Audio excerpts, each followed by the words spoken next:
cet amendement vise à spécifier dans les missions des hôpitaux de proximité l'activité et la filière de gériatrie et de gérontologie.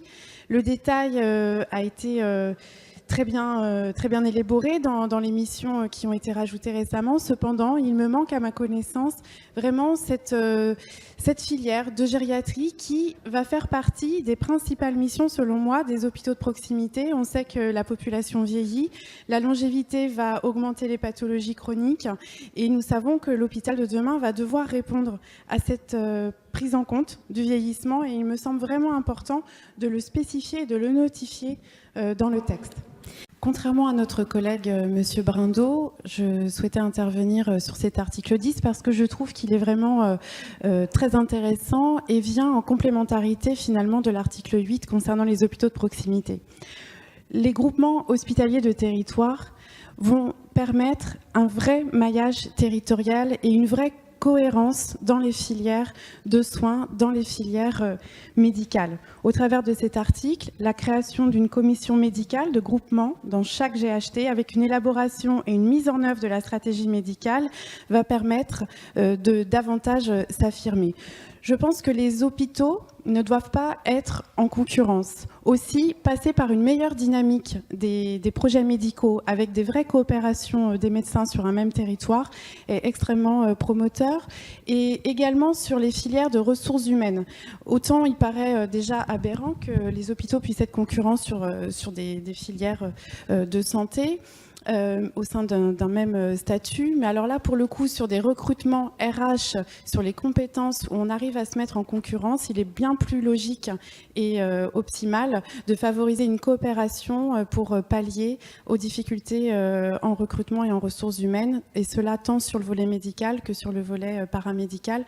Donc c'est un bel article, un article de coopération et de collaboration et de solidarité entre les établissements. Merci. Donc mon amendement ne tombe pas, il fait référence à l'alinéa 6. L'idée de cet amendement est d'intégrer dans les missions des hôpitaux de proximité la notion de prise en compte des indicateurs de santé.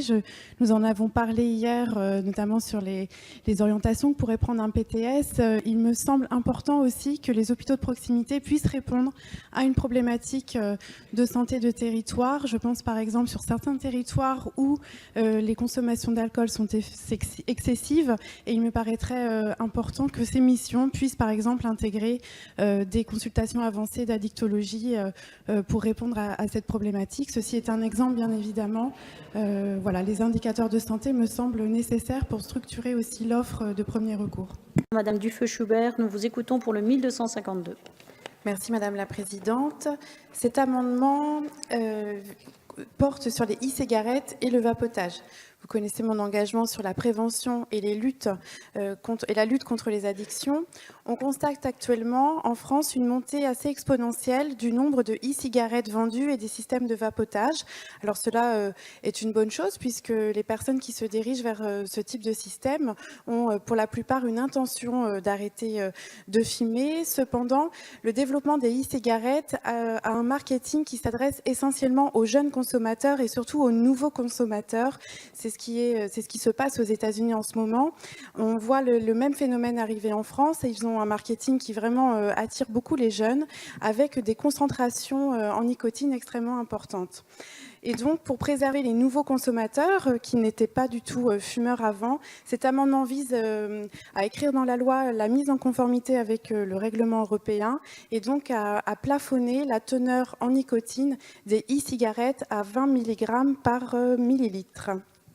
Cet amendement est un amendement de précision concernant le terme hôpital de proximité, puisque dans le Code de santé publique, la notion d'hôpital a été remplacée par le terme établissement de santé. Aussi, il paraîtrait cohérent de renommer hôpital de proximité par établissement de proximité.